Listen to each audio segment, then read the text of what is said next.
Welcome to another episode of Headless's Magical Mailbag. I got with me tonight my co-host Nick, Right. and we are going over some sigils. Yes, sir. So let's start with you, Nick. Go ahead. All right. Yes. Oops. Sorry. I'm trying to fix. There we go. I forgot to set up the rumble, so I was like, oh, it's not working. Yeah. All right. So, yes, real quick, we have the what is this one? Yeah, the Caput Draconis, Latin, head of the dragon. It is a glyph for ascending the North Lunar Node, an idea that traveled from Babylonian astronomy through Greek, Arabic, and medieval Europe. Visually, it looks like a upward facing horseshoe or kind of like that ohm thing. I'll show you later. Shaped loop. Renaissance magic, its outline is often doubled or ringed to make a talisman seal. Astronomical and mythic origins. The node and eclipses. The ascending node marks the point where the moon crosses above the ecliptic, above the ecliptic, and eclipses happen when sun or moon are near. The dragon mythology, Greek texts call it, oh God, this word, Anabibazon. I said that right? The rising point.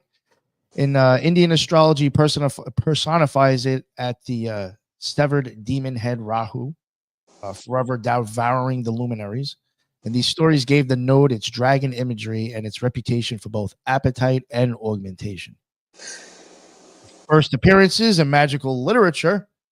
It shows up in the 10th century under De Imaginibus. It's an image or a magic manual. Carved the head of a composite talisman, while the node is on the ascendant to give authority to it.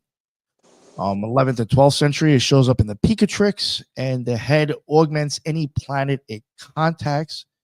It's recipes for North Node talismans to make your magic more powerful.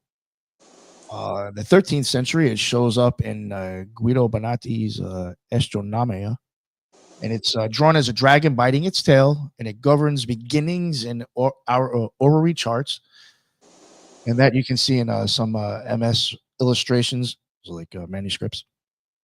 In the Renaissance times around, you start getting up to Agrippa, you see him using it. He prints a sigil of Caput Draconis besides that of Cadua Draconis and the 28 lunar mansions. He recommends it for great success in petitions when conjoined with Jupiter. In geomancy, Agrippa's book 4 turns the node into one of the 16 geomantic figures. In this form, it resembles a step towards a threshold and is fortunate for entering ventures. Peter Apane engraved the dragon's head on the volvulus of the Astronomicum. Oh, God, these words. Cassarium from 1540, and he's linking it to eclipse tables. Find that interesting. Around the 1600s, people who practice it are known. William Lilly, 1647. He's a Christian under Christian astrology. He treats the node as a minor benefic that signifies increase in friends when well placed. The Hermetic Order of the Golden Dawn started using it around the 1890s for knowledge lectures, and it uses the geomantic figure, and it teaches it as good. And it teaches that the symbol is good with good, evil with evil, and lucky for gain. And Aleister Crowley used it in ritual geomancy and some of his Enochian visions, and he assigns the figure to Venus and Jupiter and places its sigil in pentagrams for money or love workings. The symbol and the magical uses, again, just to go over some other, for augmentation and gateways, traditional manuals say the head amplifies whatever it touches, hence talismans for promotion, growth, or initiating projects. The Picatrix warns that the same magnifier will boost malefics, so you're bad, if they rule the chart. Geomantic divination, falling in the ascendant, it blesses any new undertaking. In the 10th, it promises professional success, and in the 12th, it is neutral or not very good. Golden Dawn tables expand the judgments a little bit more if people are into that. And astro magical things, favorable when Jupiter, Venus, or waxing moons conjoin the node outside eclipse season. It's avoided during eclipses because the dragon devours light. There you go. So That is really interesting. I mean, on so many levels. Even that figure right there where you've got the moon. If you want to go back one, Yeah. okay. You I got do the like that moon associated with eclipses. staring at the sun. And what I've noticed is when I'm driving at dawn, the moon, Venus, and the sun will all align in sort of a straight line across the sky. Yeah, yeah. The sun is rising, and so what do we see here? That same idea. I guess there's Venus in the middle somewhere, which would make sense. And then that's sort of the node. I'm not sure what you mean by node. Is there like a placement in the sky? Yeah, that's what I would assume. That I'm gonna be totally honest with you. I'm not really good with those that part of astrology. Yeah, but nodes are normally like I think they're actually stuff in the sky. I could be wrong. Interesting. Well, you want to go to the next one? Yeah, yeah. Oops, wait, hold on. Yeah, this one looks cool. Oh, tridactyl. Is it? Yeah. Is it? Oh, Inside the egg. yeah. It's a beast inside. Well, I mean, that's what he would claim. A beast inside the egg, and it's serpentine. Oh, that's tridactyl.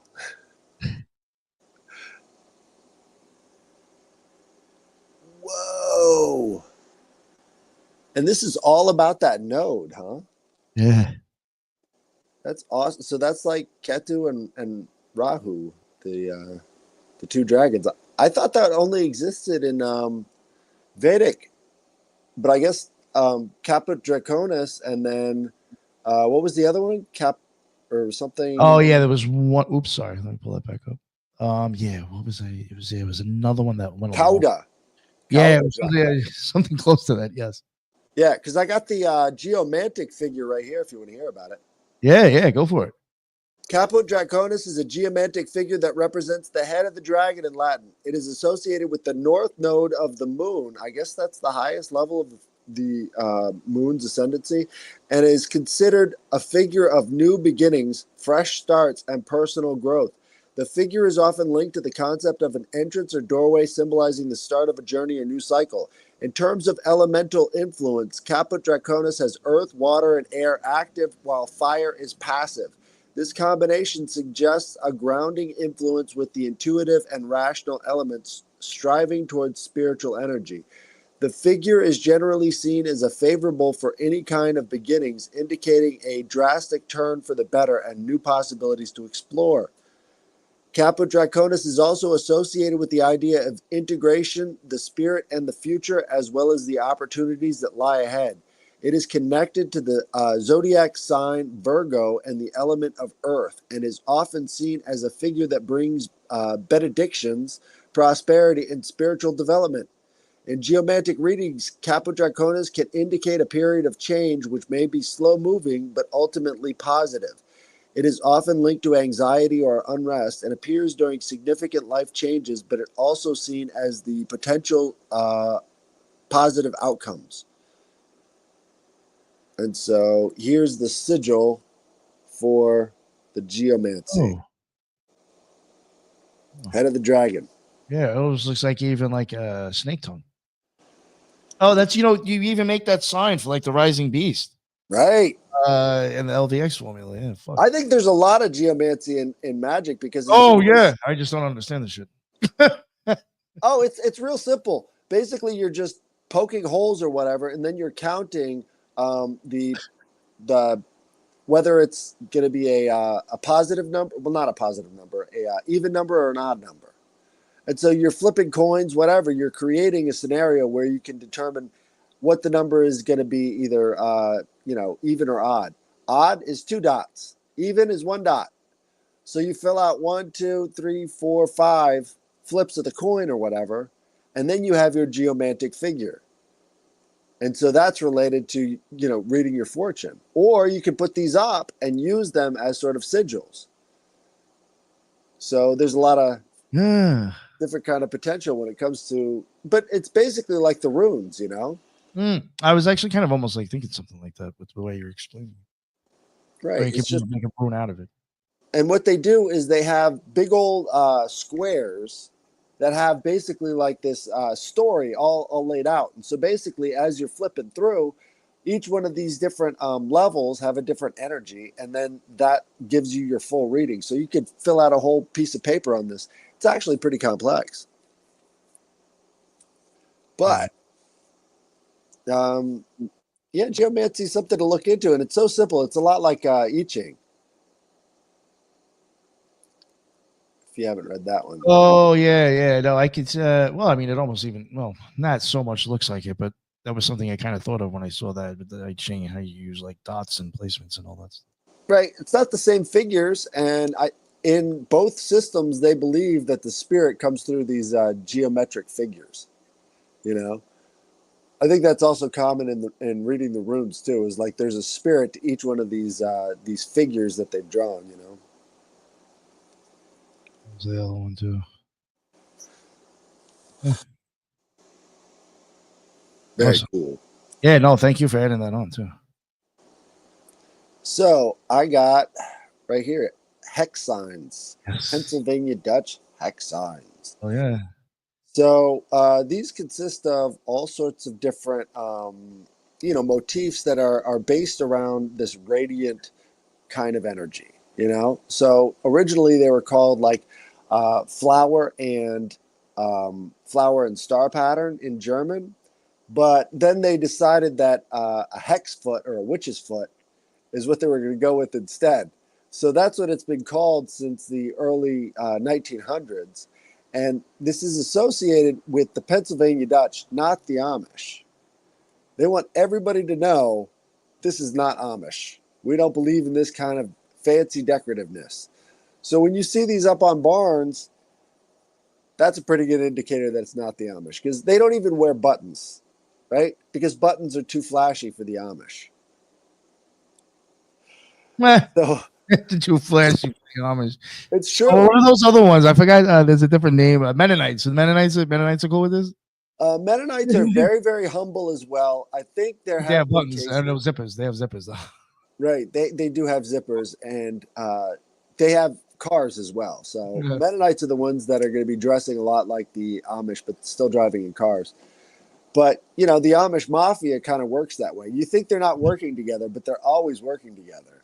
Yo, there was oh god, I think I was in my early 20s. I just got out of high school, and I remember one time I saw some shit on TV where the Amish got busted trafficking cocaine for the Hells Angels or some shit.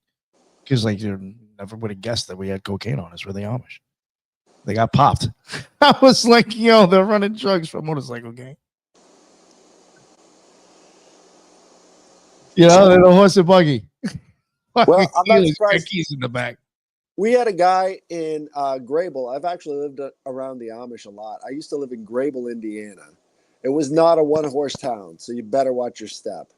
There are lots of lots of them. And so you gotta watch out for that shit. Yeah. We had one guy who put neons on the bottom of his buggy, and he would go around getting drunk because apparently you can drink and drive a horse. Nobody cares. So he's in there getting loaded, trying to pick up the English, So he's yelling at the women with his neons on the bottom of his buggy, and he thought he was hot shit. Well, if I was gonna put hydraulics in that shit next, wouldn't be a surprise one bit. I'm done. Sorry. Rural Indiana was a wild place, dude. Wild. Like they had all sorts of crazy stuff going on. But yeah, so you can find these on these barns, and it's been associated with magic, and there is definitely a lot of superstition associated with these hex signs, like which one is fortuitous and which one is not. We have a lot of these type of decorations out here in Wisconsin as well. They put them all over the barns, mostly on the front of the barn. But the whole idea there is that this sigil is supposed to be raising the energy of the farm, and I think it probably goes way back before this, but it really started picking up in the United States through the Pennsylvania Dutch in the 1850s. But, that was sort of like the height of the folk magic movement. And then from there, it kind of moved way back into, the tent revival scene in America. And that was a pretty big step back, in terms of culturally. Everything got banned and bright colors were banned. And, they tried to be like the Amish, I guess. It's interesting. I wonder if like those doors in a certain amount, like 1, 2, 3. It's interesting. Like if there's like if those things you see like the doorways and the arches, I wonder if all that has something to do with like everything. Because there's 8 on the top. I mean, it could just be 8. It does. They were into folk magic big time. So the numbers of things, how many, all of those things had a superstitious quality. Yeah. This is pretty wild looking, actually. Interesting. They were always looking out for 13s and all the rest of this stuff, which is really interesting to me. Is the whole triskaidekaphobia thing is so common in everyday people, but yet if you look at Washington D.C., they have absolutely no triskaidekaphobia at all. They are not scared of 13. They love that number. Everything is 13. 13 stripes, 13 bars, 13 arrows. It's all their symbolism. But, the whole phobia around numbers, that's definitely a mid-19th century fear, Mm-hmm. But that's mine. Let me pull up the old mailbag here.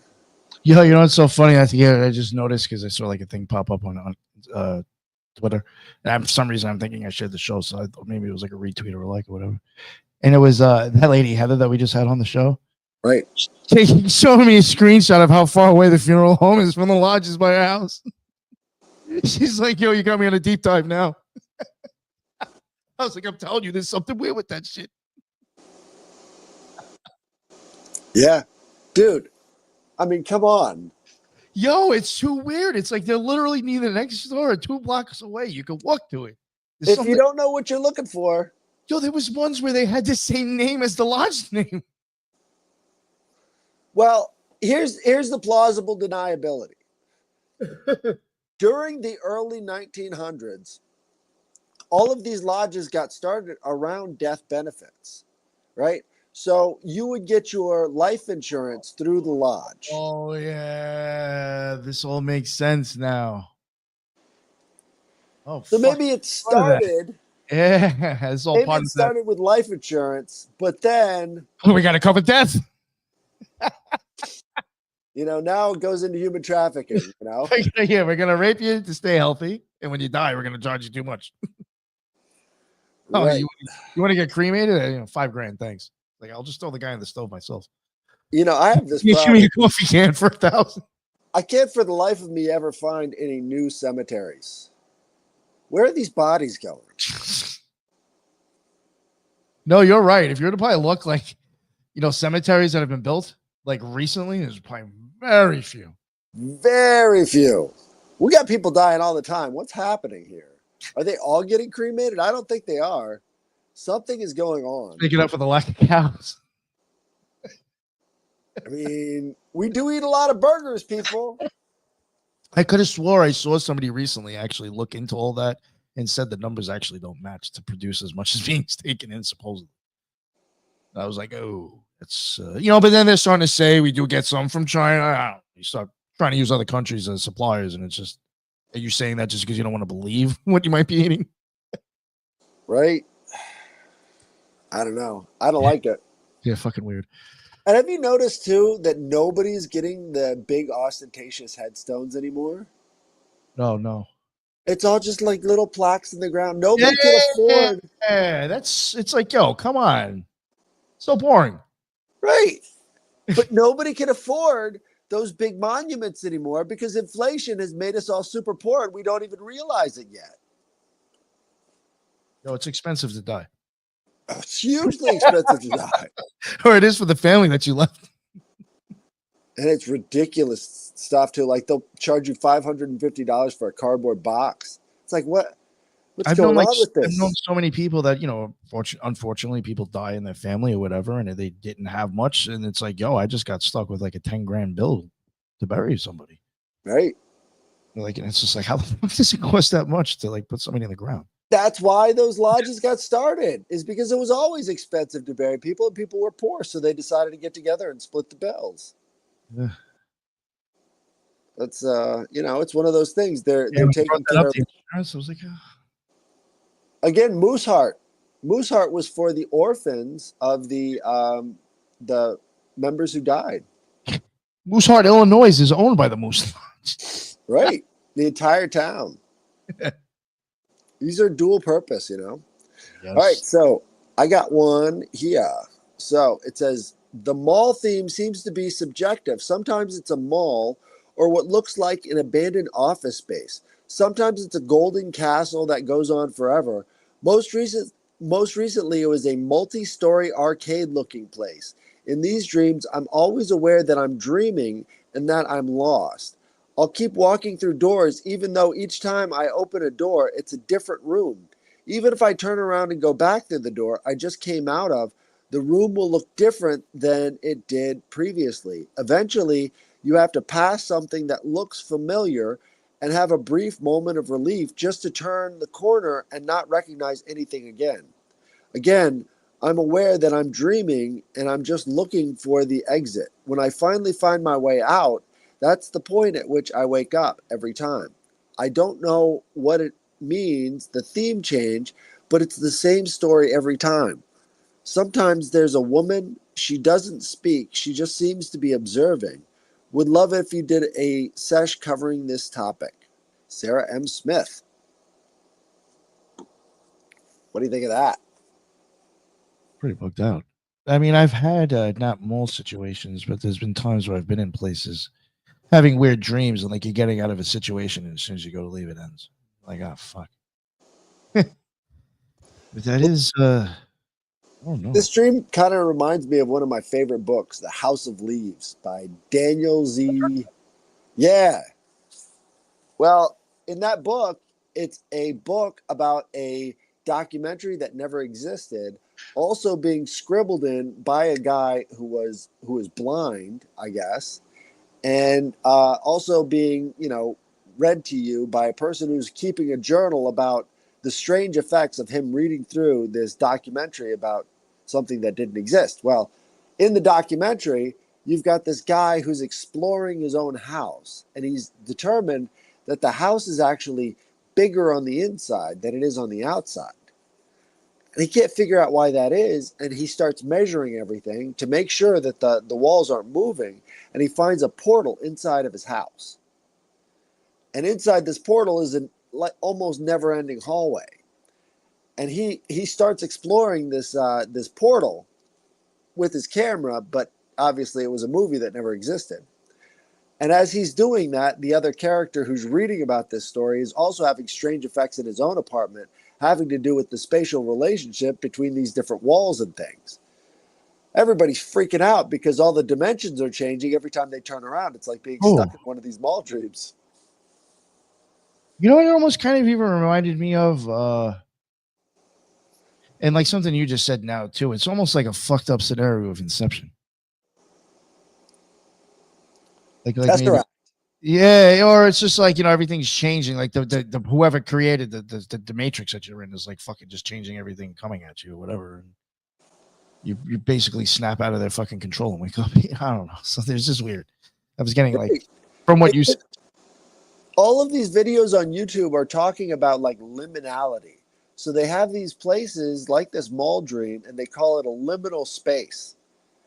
And so basically it's just having these videos of walking through creepy abandoned office buildings or abandoned malls and like something pops out at you or there's like a character, looking at you. But these are very common all over YouTube. And it's strange that it would mirror that so specifically, if not for maybe this being a powerful meme in the ether for some reason. They call them the back rooms. And so in these back rooms, you've got different levels that you're passing through. One could be a mall, one could be a office building, but you've got to find your way to the exit. And all sorts of weird things are happening around you that are eerie and whatnot. But the whole backrooms phenomena sounds very particular to this sort of abandoned mall thing.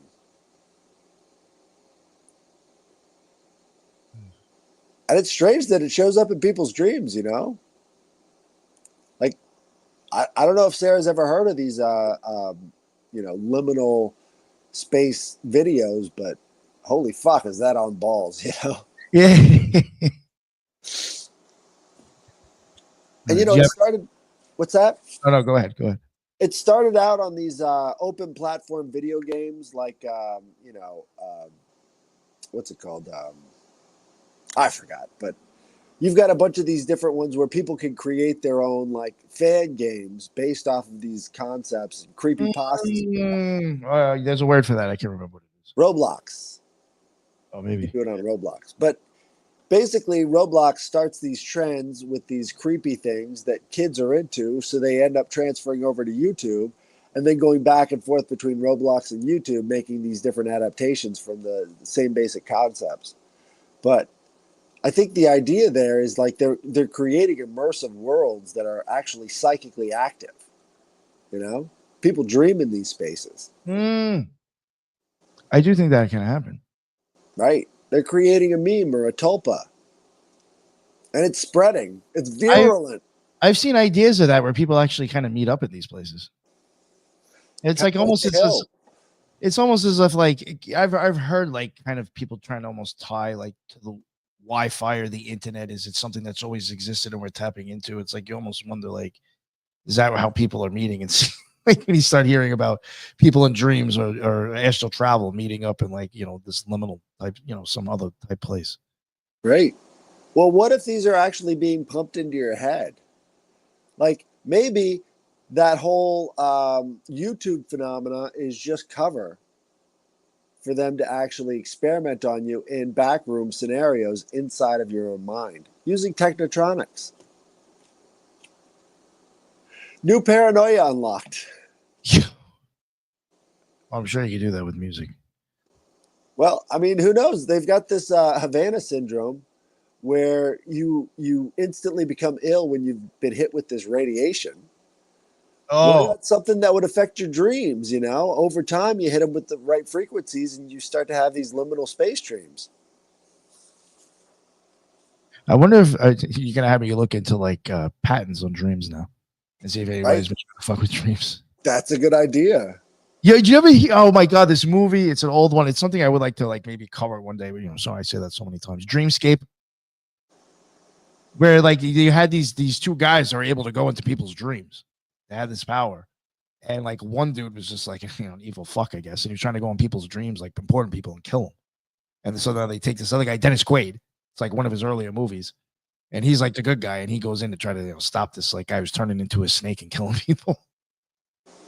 Fucking wild though, but it goes into like being able to meet out in the dream worlds and stuff. That sounds like an 80s movie, Yeah. What's that Tron? Oh god. Where he's going inside the video game. Yes. Yeah. There was something else going on with those movies in the 80s, Yeah, I think a lot of those movies will they either they're trying to tell you or they're using occult ideas on their movies. Maybe they were expressing some deep psychological principles that they just wanted to cover up as some sort of fun action movie. So that every time it's shown in your face, you don't take it serious. Or it can be used as an anchor point. If you're trying to program somebody, you've already got the environments all laid out. Yeah. Kind of like these mall dreams. Yeah. That's true. Again, it's like very much like Inception, where you got to map out the area for the person. There you go. That aspect of Inception really goes undervalued because that's really how you start to control people's minds. Whatever. Yeah. Well, what do they call it? The memory palace, right? They're creating memory palaces within you that have different things stashed away. Maybe you don't know what it is right now, but you will. You might access it by accident. Might go on a little bit of a crazy spree. Oh, we gotta. I don't want to forget this lady. This is the second time she's commented. The first time I forgot her, and please hold on. I don't want to go back to the first one. Carissa explains it all, not Clarissa. Carissa explains it all. I'm assuming one of your listeners, because it looks like she's on your side. All right. Yes. First, Someone please mention Stranger Things and moles. But the first thing she did say, I just want to use it to cover my ass because I didn't know. She said the nodes are part of astrology and your birth chart. The north node representing the future indicates where you're headed, while the south node representing the past, what you're leaving behind. Thank you very much, Chris. Yes, absolutely. Say Stranger Things and moles. Yeah. So Stranger Things in that second season was all about what was going on underneath the mall. Yep. And there have been, I don't know if they're AI or not, but there have been videos of people finding abandoned sort of like whole shopping centers underneath of the mall that people are using above it. There's really no explanation for that because those wings were never open to the public. That's kind of bizarre. Like they had a whole alternate mall happening beneath the mall on top. Maybe it was a screw up. I mean, who knows? Maybe these liminal places do exist that are connecting places like malls, which have a high foot traffic. If you're trying to collect energy, that's the place to go. Well, what if that's like what we're seeing when we had Michael Wan on, and then Ricardo pulled up the map and it showed all those lines connecting. Maybe it's something like that. Could be. I'm telling you, if you put a mall on a ley line or maybe one of these mound sites, you might have some weird phenomena, right? And who knows the architecture? And malls are purely construction of the 1970s. Like they didn't have those in the 1960s and before. Like they just popped up all of a sudden in the 1970s, and then they became normalized to everybody. And we go to the mall on Sundays. All of these different rituals occurred around this thing that was basically brand new. Nobody had seen anything like it before, and now they were everywhere. They were in every suburban area, and it's almost seems like it was. It's going away now. They don't make them anymore. I don't know when's the last time you've seen a new mall being built. They usually get torn down. No, yeah, they just like it's just an old one changed over, or they make an addition to it. Right. They've got brand new styles that they're trying to test out with these outside sort of motifs, to where you're not actually inside anything. Yes, yep. I've seen them starting to do that with outlets. They're not so much actually inside. You're kind of walking outside of everything now. Right. Used to be the outlets were a mall, but think about the energy costs. Think about inflation. Again, we go through these phases and these cycles because of the inflation that we're experiencing. So, malls are kind of a degradation of what we had before that. Yeah. All right. Well, this has been another mailbag. I sound like shit, but thank you for joining. Yeah. We'll see you again next time. You have any cool episodes coming up you want to plug? Oh yeah, let me see what's coming out this week or this weekend. We got tomorrow. This Dudleytown. You weren't there for that. All right, I got High Strangers at Dudleytown over the weekend. That was with Cultic Conspiracy. I got Rosicrucian with Ronnie Pontiac. Next week, I do have my second coming out. Second time, well, in a while. It's my second solo. I'll be covering the Platonic priest, Marsilio Ficino. So that will be dropping next week. I don't think I'll be home. I'm going to try to join the premiere. I might be filming at that time, so I may not be able to. I may not have made it home yet. But yeah, that's supposed to be dropping next Wednesday. All right. Yeah, it's all visual. If people catch it, if you can watch it on YouTube, definitely catch it because it's all visual too. Tons of shit to look at. So yeah, I got that. Yeah, thank you. Sounds awesome. All right. Well, thank you for joining us, everybody. I love your comments. You've been a great audience, and we'll see you again next time. Later. Bye.